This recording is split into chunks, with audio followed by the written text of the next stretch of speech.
एक बार बोल दिया आनंद कंद भगवान की जय।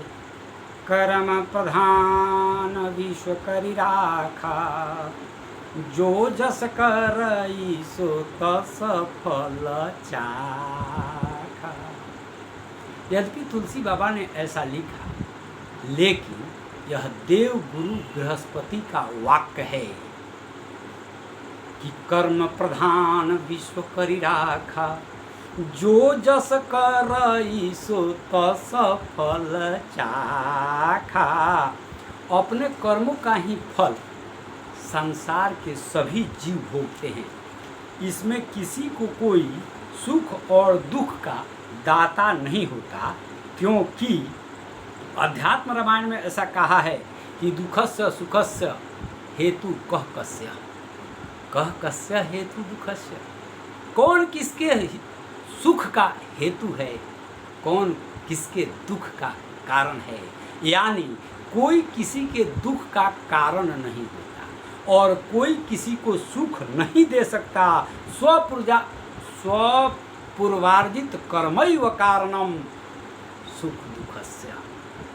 अपना पूर्व जन्म का कृत कर्म ही कारण होता है सुख और दुख में।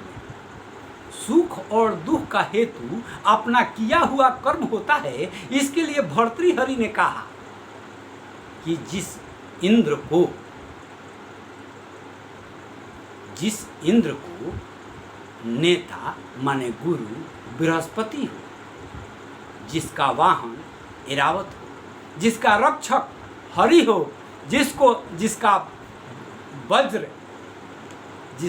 वज्र शस्त्र हो, जिसके देवता लोग सैनिक हों, जिसका दुर्ग इंद्र का किला है और वो भी अपने शत्रु से पराजित हो जाता है, तो यह इतना ऐश्वर्य होने के बाद, इतना बल पौरुष होने के बाद, तो उसका अपना कर्म ही है ना जो उसको पराजित कर देता है। तो मनुष्य जितने सुखी हैं, जितने जीव दुखी हैं, सब अपने कर्मों का फल भोग रहे हैं। काहू न को सुख दुख कर दाता, निज कृत कर भोग ही सब भ्राता। लक्ष्मण गीता में कहा कि कोई किसी के सुख दुख का दाता नहीं होता है, सब लोग अपने कर्मों का ही फल भोगते हैं। कोई किसी को दुख नहीं दे सकता, कोई किसी को सुख नहीं दे सकता, क्योंकि पद्म पुराण भूमिखंड में वर्णन आया है कि गर्भ में ही आयु, विद्या, धन, मृत्यु और कर्म 5 बातें निश्चित हो जाती है कि आपका कर्म क्या होगा, आप कितना धन उपार्जित करेंगे, कितना विद्या अध्ययन करेंगे, कब जन्म होगा और कब मृत्यु होगा, यह गर्भ में ही निश्चित हो गया है। तो जीव अपने कर्म से ही सुख और दुख का भागी होता है। यहाँ उसका कोई अपना नहीं होता, वह स्वयं अपने द्वारा उपार्जित सुख और अपने द्वारा अर्जित दुख का भोगता होता है। क्योंकि कठिन कर्म गति जान विधाता, शुभ और अशुभ फल दाता। कठिन कर्म गति जान विधाता। केवल आपके कर्म की गति को विधाता ही जानता है, क्योंकि दैवाधीनम जगत सर्वम, संपूर्ण जगत दैव के अधीन है। दैवाधीनम जगत सर्वम, सर्वदैव ही परमागति। वाल्मीकि रामायण में कहा कि सर्वदैव ही परमागति, और गीता में कहा कि कर्मणो गहना गति, कर्म की गति गहन है। रामचरितमानस में कहा कि कर्म प्रधान विश्व करि राखा, जो जस करई सो तस फल चाखा। तो सब लोग जब अपने कर्मों का फल ही भोगते हैं तो निज कृत कर्म भोग सब भ्राता, सब लोग अपने ही कर्मों का फल भोगते हैं, लेकिन उस समझ नहीं पाते हैं कि ऐसा क्यों हुआ। अपने नीति सप्तक में भर्तृहरि ने कहा है कि ब्रह्मा जैन कुलान्यमितो ब्रह्मांड भांडोदरे विष्णुरेन दशावतार ग्रहणो क्षिप्तो महासंकटे रुद्रजेन कपालपानी पूटको भिक्षाटन कारितः सूर्यो भ्राम्यति नित्यमेव गगने तस्मै नमः कर्म। उस कर्म को नमस्कार है जिसने ब्रह्मा को कुम्हार की तरह गढ़ने के लिए माने दिन रात रचना में लगा रखा है, और विष्णु को दशा अवतार ग्रहण करने के लिए बाध्य कर दिया है, और रुद्र को कपाली बनाकर हाथ में कपाल लेकर भिक्षाटन के लिए बाध्य कर दिया है, और सूर्य को गगन में घूमते रहने के लिए चक्कर काटने के लिए प्रेरित किया है। उस कर्म को मैं प्रणाम करता हूँ, भर्तृहरि ने कहा है। तो यह कर्म की गति है कि जीव अपने कर्मों का ही फल भोगता है। कठिन कर्म गति जान विधाता, तो कर्म के गति को केवल विधाता ही जानते हैं। कुछ लोग अपने शुभ कर्मों का फल भोगते नजर आते हैं, और कुछ लोग अपने अशुभ कर्मों से दुखी नजर आते हैं, लेकिन उनको पता नहीं है कि वे किस कर्म के फल से दुख भोग रहे हैं और किस कर्म के फल से वह सुखी है। यह जीव को पता नहीं चलता है। जैसे आपने जानकर या अनजाने में पाप कर्म किया है और फिर उसके बाद शुभ कर्म करते हैं, तो दोनों का ढेरी दो जगह लगता है। आप अपने किए हुए अशुभ कर्मों का फल भी भोगेंगे और फिर अपने शुभ कर्मों का फल भी भोगेंगे। जैसे रंगा हुआ वस्त्र, काला वस्त्र जो काला रंग में रंगा गया हो, उसको साफ करने पर भी वह सफ़ेद नहीं। तो पापमय से, पाप के द्वारा उपार्जित कर्म जो आपने किया है उसका अलग ढेरी लगा है। मूर्खों के भाषा में समझिए कि आपने किसी को 500 रुपया दिया है और आपने किसी से 500 रुपया लिया है, तो क्या लेने वाला और देने वाला दोनों आपके पास आएगा। जिसको आप दिए हैं वो लौटाने के लिए आएगा, और जिससे आपने लिया है वो आपको आपसे वसूलने के लिए आएगा। लेकिन दोनों अपने में अलग अलग नहीं समझेंगे। यद्यपि 500 दिया है, यद्यपि 500 लिया है, तथापि दोनों के पास, एक के पास भुगतान करने जाना होगा और एक से भुगतान लेने जाना होगा। तो आपने जो कर्म किया है वह कर्मों का फल आपको भोगना ही होगा। जीव नहीं जानता है, क्योंकि उसका किया हुआ कर्म उठते सूतते उसके साथ लगा रहता है, उठते सूतते उसी के साथ रहता है।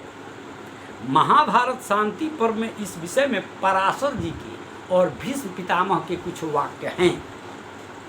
तो सोते जागते समय भी आपका छाया बनकर आपका कर्म आपको फल देने के लिए इंतजार करता है।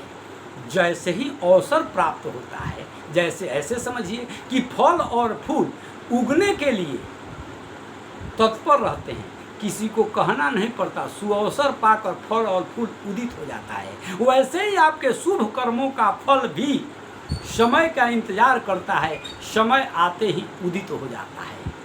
और पाप कर्म भी फल देने के लिए सोते जागते उठते बैठते आपके पास छाया बनकर रहता है, छाया बनकर रहता है। जैसे हजारों गायों के बीच में उसका बछड़ा अगर छोड़ दिया जाए तो उसी गाय के पास जाता है जिसका वह बछड़ा है। यानी किसी के कर्मों का फल कोई दूसरा नहीं भोगता। और करे अपराध को और पाओ फल भोग, ऐसा नहीं होता है। जो अपराध करता है वही फल भोगता है। और करे अपराध को और पाओ फल भोग, यह नहीं होता है। तो जैसे गाय का बछड़ा हजारों गाय के बीच में चला जाता है, वैसे ही आपका शुभ कर्म समय आने पर आपके पास आता है और अशुभ कर्म भी आपको वैसे ही फल देता है, जैसे लाह काठ में सट जाता है। ज्ञानी को अधर्म उसी प्रकार स्पर्श नहीं करता जैसे जल कमल के पत्ते पर नहीं चढ़ता है, वैसे ज्ञानी को अधर्म स्पर्श नहीं करता है। तो कहा कि जगत में जन्म लेकर अपने पूर्वकृत कर्मों का फल भोगता हुआ पूर्व जन्म में कुछ किए बिना यहाँ किसी को कुछ नहीं मिलता है। जो कुछ पाता है वो अपना किया हुआ ही करता है, बिना दान किए कुछ नहीं मिलता है। चारि पद धर्म के कलिमोह एक प्रधान, जे न के न दिन है दान करे कल्याण। एक दान ही है जो कल्याण करता है कलयुग में, वरना अपने कर्मों का फल भोगना ही पड़ता है। कर्म का फल पराधीन है। अगर पराधीन नहीं होता तो जो जैसा मनोकामना रखता, जैसा कामना रखता, उसकी कामना की पूर्ति हो जाती, तत्क्षण हो जाती, तत्काल हो जाती। यानी वह चाहता कि मैं बूढ़ा न हूँ, मुझे रोग न हो, मुझे विपत न आए, कोई संकट न आए, मेरी मृत्यु न हो, तो ऐसा ही होता। लेकिन ऐसा होता नहीं है। कर्म करने का अधिकार मात्र दिया गया है, फल तो दैव के अधीन है। जैसा कि गीता में भगवान ने कहा कि कर्मण्येव अधिकारस्ते मा फलेषु कदाचन। कर्म करो, कर्म करने में जीव की स्वतंत्रता है, चाहे वह पाप कर्म करे चाहे पुण्य कर्म करे। कर्म करे, अकर्म करे, विकर्म करे, पुण्य कर्म करे, पाप कर्म करे, विहित कर्म करे, निषिद्ध कर्म करे, कर्म वह कर सकता है। कर्म के लिए उसकी स्वतंत्रता है, लेकिन फल उसके बस का नहीं है। फल तो विधाता देते हैं।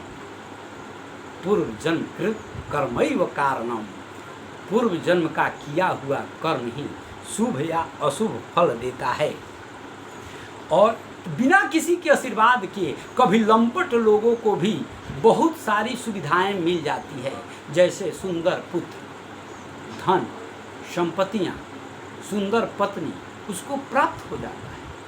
जबकि संयमी पुरुष को, ज्ञानी को, धीर पुरुष को, चरित्रवान को एक एक पैसे के लाले पड़ जाते हैं। वह उसका किया हुआ कर्म ही तो है। उसको पता नहीं है कि इसको घर बैठे सब सुविधा क्यों प्राप्त हो जाता है, और कोई रात दिन मेहनत करता है और रोटी के लिए तरस जाता है। यह उसका कर्म ही तो है। किसी को अनचाहे में नहीं चाहता है, लेकिन 10-10 पुत्र होता है, और कोई पुत्र के लिए प्रयत्न करता है, बावजूद एक पुत्र नहीं होता। अगर बड़ी मेहनत के बाद, लानत के बाद एक पुत्र भी होता है तो कपूत पैदा हो जाता है। यह उसका कर्म फल ही तो है, कपूत हो जाता है। बहुतों को दवा करते रहिए और उसका रोग ठीक नहीं होता है, और किसी को आज तक रोग ही नहीं हुआ। मृग को, पशु को, दरिद्र को कौन इलाज कराता है? उसको रोग होता ही नहीं है। तो सब लोग अपने कर्मों का फल ही भोगते हैं। जैसे कुम्हार मिट्टी के लोदे से बर्तन बनाता है, जैसा चाहे वैसा बना सकता है। तो आप अपने कर्मों के अनुसार जैसा अपना भाग लिखना चाहें लिख सकते हैं।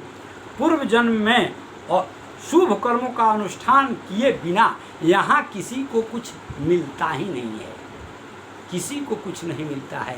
आपका पाथेय है, राह खर्च है, आपका किया हुआ पुण्य कर्म। आप जब यहाँ से जाएंगे, जैसे कि भगवान एकदम साथ ही रहते हैं लेकिन मुख दर्शक होकर देखते हैं, जैसे कि भागवत के 11वां स्कंद के 11वां अध्याय के 6 नंबर श्लोक में कहा कि एक पेड़ पर 2 पंछी रहते हैं और दोनों, एक को सुख और दुख से मतलब रहता है और एक को न सुख से मतलब है न दुख से मतलब रहता है। उसी तरह भगवान इसमें रहते हैं और उनको आपके सुख दुख से कुछ लेना देना नहीं।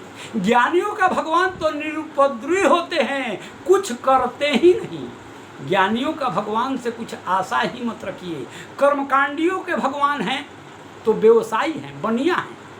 वो कहते हैं, जैसा कि गीता में कहा 4 अध्याय 4 के 11 नंबर श्लोक, कि जे जाथा मां प्रपद्यन्ते तांस तथैव भजामि हम। जो मुझको जिस प्रकार भजता है मैं भी उसको उसी प्रकार भजता हूँ। यानी यही बनिया का काम है, जो कर लेता हूँ और नाप कर देता हूँ, बराबर कांटा झुकने नहीं देता हूँ। एक ही घर में भगवान प्रहलाद को गोद में बैठाते हैं और हिरण्यकश्यप को मार देते हैं। वाह, क्या भगवान है! टकेसर भाजी टकेसर खाजा, अंधेर नगरी चौपट राजा, बाप को मार दिया और पुत्र को गले से लगा लिया। यही भगवान है। यह भगवान वही गीता के श्लोक जे जथा माम प्रपद्यन्ते तांस तथैव भजामि हम के आधार पर चलते हैं। क्योंकि भक्त है, भगवान को भजता है, भगवान को मानता है, तो प्रहलाद को गोद में बैठा लेते हैं। वह बैरी मानता है, शत्रु मानता है, भजता ही नहीं। अहंकार विमूढ़ आत्मा कर्ता अहमिति मान्यते। अहंकार में विमूढ़ आत्मा अपने को ही कर्ता मान लेता है तो हिरण्यकश्यप का वध कर देते हैं। भगवान ऐसे होते हैं। तो ज्ञानियों के भगवान निरुपद्रवी होते हैं, कुछ नहीं करते, मुखदर्शक होते हैं। कर्मकांडियों के भगवान बनिया होते हैं। भक्तों के भगवान दया करते हैं। मानत सुख सेवक सेवकाई, सेवक बैर बैरी अधिकाई। अपने सेवक के लिए सब कुछ करते हैं, क्योंकि राम सदा सेवक रुचि राखी, वेद पुराण साधु सुर साखी।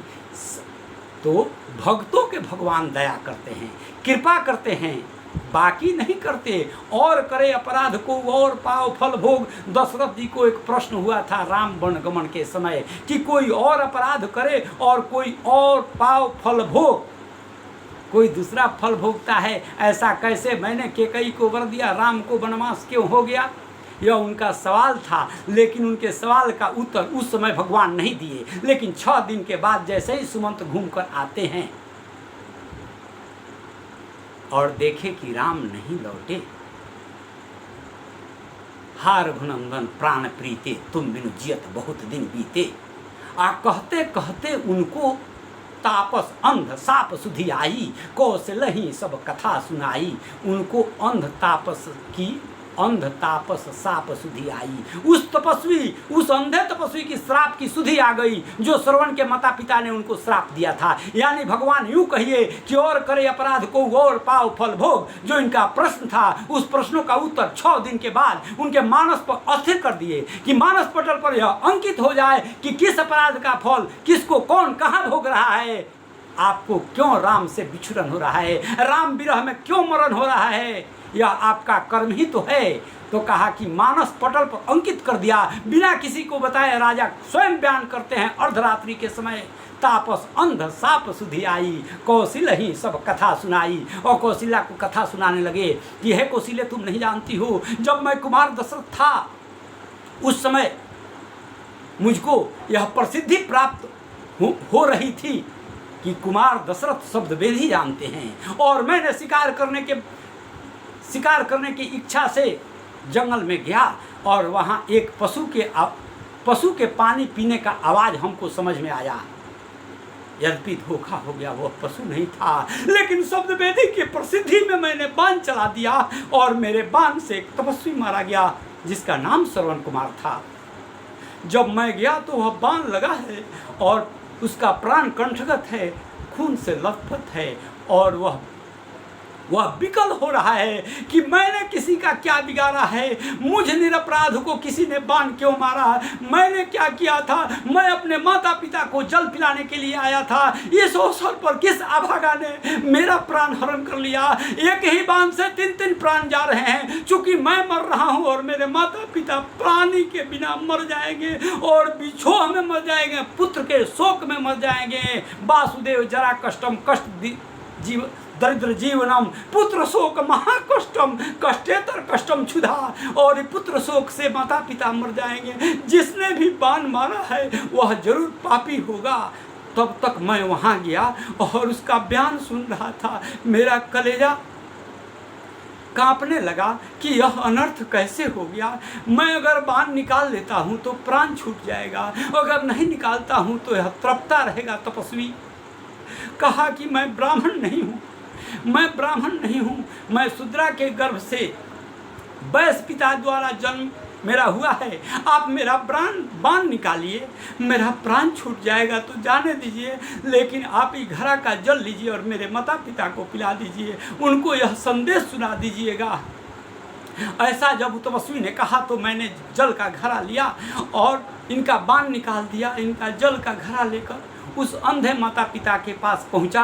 जब पहुंचा तो मेरे आहट से वो लोग समझ गए कि श्रवण कुमार आ रहा है और कहा कि हे श्रवण, तुम कहाँ लेट कर दिया पुत्र, मैं कब से आस जोह रही हूँ, कब से बेचैन हूँ, तुम क्यों विलम्ब कर दिया पुत्र, तुम बोलते क्यों नहीं हो।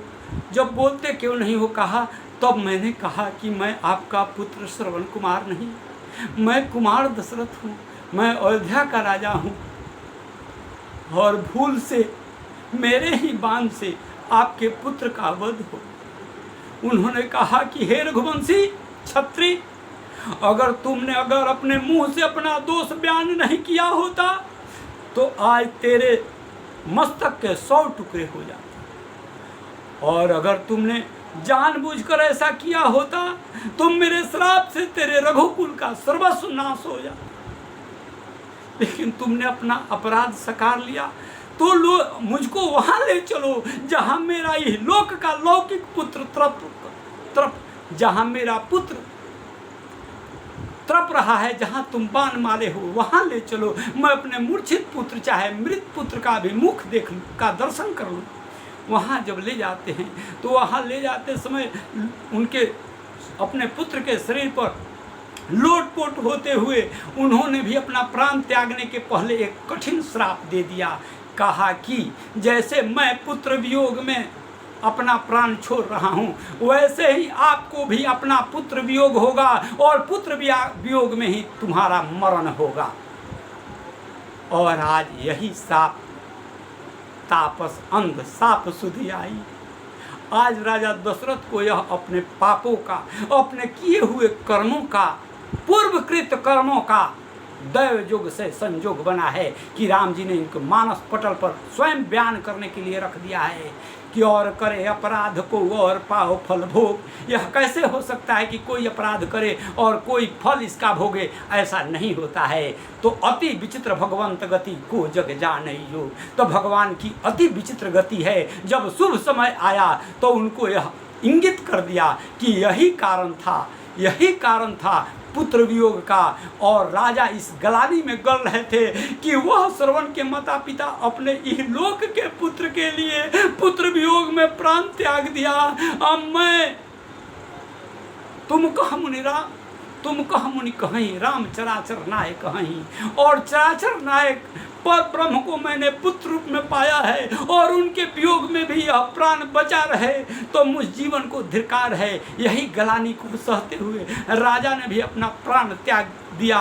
तो काहू न कोहू सुख दुख कर दाता, निज कृत कर्म भोग सब भ्राता। सब लोग अपने कर्मों का ही फल भोगते हैं। तो किसी का दुआ मिले न मिले, किसी का बद दुआ नहीं मिलना चाहिए। यह एक सार तत्व है इस संसार में। किसी के आशीर्वाद के बिना, किसी कृपा के बिना रह जाओ तो रह जाओ, लेकिन किसी का साप न लग जाए। यह जीवन का सार है जीव को। नहीं तो जल भरी नयन कहि रघुराई, निज करम तात तै गति पाई। जल भरी नयन कहि रघुराई, तात करमनि तै गति पाई। गिद्ध को कह रहे हैं कि तुमने हे तात अपने कर्मों से यह गति पाई है, और अपने जटाओं से उनके धूरी को झाड़ते हैं, अपने जटाओं से धूरी को झाड़ते हैं। अचल प्राण करने को कहते हैं, अमर करने को कहते हैं, धाम देने को कहते हैं, और ये कहते हैं कि तेरा कर्म ही यहाँ काम दे रहा है, किसी की कृपा नहीं। भगवान अपने तरफ से कुछ नहीं करते, कभी नहीं करते। कह रहे हैं कि आज रावण से युद्ध करते समय तुमने वीर गति को प्राप्त किया है। इसमें दिन के देवता हमारे कुल के देवता सूर्य कहाँ थे, रात के देवता चांद कहाँ थे, दसों दिशाएं कहाँ थी, वन देवी कहाँ थी, वन देवता कहाँ थे, यहाँ कोई नहीं था। अकेले महारथी रावण से लड़ने के लिए तुम कूद पड़े, और कूद कर वीर गति को प्राप्त हुए। और परहित बसही जिनके मनमाही परहित बसता है, उनको कुछ भी दुर्लभ नहीं होता है। तात निज करम तै गति पाई, मैंने कुछ भी कृपा नहीं किया है, जो किया है सो तेरा कर्म ही है। मैं तो कर्मों का ही फल देता हूँ। पिताजी तो मर गए, लेकिन उनका अंतिम क्रिया करने राम नहीं गए थे, लेकिन आज गिद्ध का अंतिम क्रिया कर रहे हैं, क्योंकि कर्म का फल मिलना ही है। द्रौपदी ने कभी उंगली पर बांधी थी, जिसके लिए वस्त्र अवतार हो गए। भगवान श्री कृष्ण वस्त्र अवतार में हो गए, तो वस्त्र का अवतार तब लिया जब उंगली पर वस्त्र बांधी थी, तो एक एक सूत के बदले कोटि करके दिए। भगवान यूं नहीं देते हैं, कर्मों का फल देते हैं। सुदामा से जब तक चाउर और चीरा लिए नहीं, तब तक उनके दरिद्रता के बारे में कुछ नहीं, जबकि मूक दर्शक होकर देखते रहे। इन्हीं शब्दों के साथ मैं वाणी को विराम देता हूँ। शेष कथा अगले एपिसोड।